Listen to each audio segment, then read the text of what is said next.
excited are you? Does this momentum take Republicans, though, through the midterms? I mean, that really becomes the question, right? Because if it's all for just a peak in popularity and a little trip to Disneyland, it really doesn't do us any good. You know, you have said a word that's very, very important. It's called momentum. And it's nothing like momentum. Anyone who's played sports, you can feel it. You know what it is. It's kind of it's one of the intangibles. But once you get it, it's a very powerful process. So I'll say this. You know, the whole concept of coming to this term has been make America great again. How do we do that? We get Americans thinking on the same line. We might not agree on everything, but we feel good about ourselves. We feel good about our future. And in this case here, we're dealing with making a more robust middle class. And that is what drives our culture. So we're seeing something that I think we'll all look back and say we're so proud and pleased and blessed to be part of it, because we're seeing our country come back from the edge and come back in a big, big way that we're all going to be very excited about. So just hold on to your hat. We're just getting started, my friends. Yeah, Congressman, we're excited that you joined us. We appreciate your time because you're on your phone there. I think you stepped out. Tell us where you are exactly, by the way. Where are you? I'm in Costa Rotunda, right outside the caucus room. And you're right. This is one of those things I normally don't do, but I want to take this moment just to say how excited I am about what's happening. As you see, Jefferson's still on the floor. He's probably going to try to break our Speaker McCarthy's record. But at the end of the day, whenever it's said and done, we're going to vote for this and get our country moving forward, and we're excited about that. Yeah, real quick, you mentioned breaking his record. I'm looking at the facts here. At 1:26 p.m. If he goes to 1:26 p.m., he's going to break the record for the longest floor speech. McCarthy had it before at 8 hours and 32 minutes. Congressman, you and I were texting earlier, and you were talking about one of the key parts of this bill that is inside is universal school choice. Take us through it. Explain why this is very important. Let me say this, guys. This is a great deal. This thing is, we're hitting the middle class. We're saving. We're shutting down our border. We're making sure that folks can hold on to their income. None of that matters if we don't have our kids understanding what makes our country work, understanding capitalism, taking risks, being proud of who we are, and our Christian Judeo values. Well, that's what choice does. It allows us to put merit into our educational system. The very best wins, and those who are going to fail will go out of business like everything else we do in this country. And we need to bring that to education. So we have in this bill universal choice. The first time we've done this in a federal way. It's not as strong as we wanted it to be initially, but it is a start.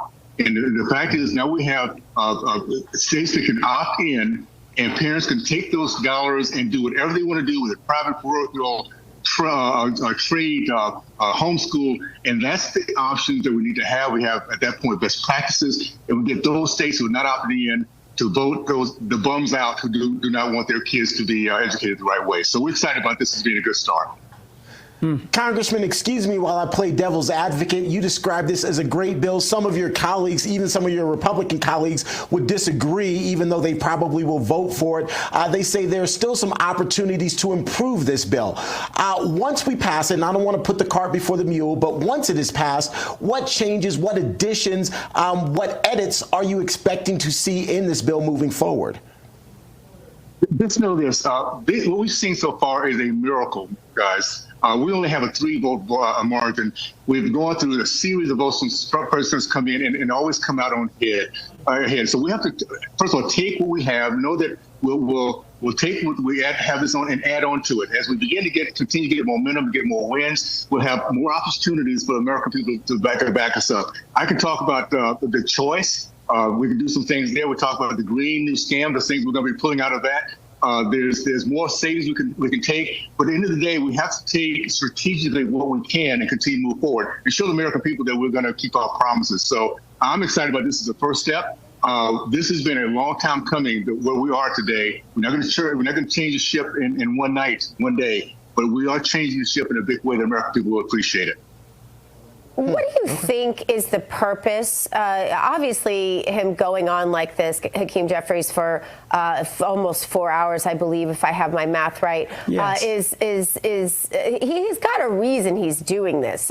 I mean, aside from just trying to push off the bill, he's obviously not going to preclude it from happening. If anything, he's giving Trump time to count the votes and make sure they're where they need to be and to negotiate on any of the finer points.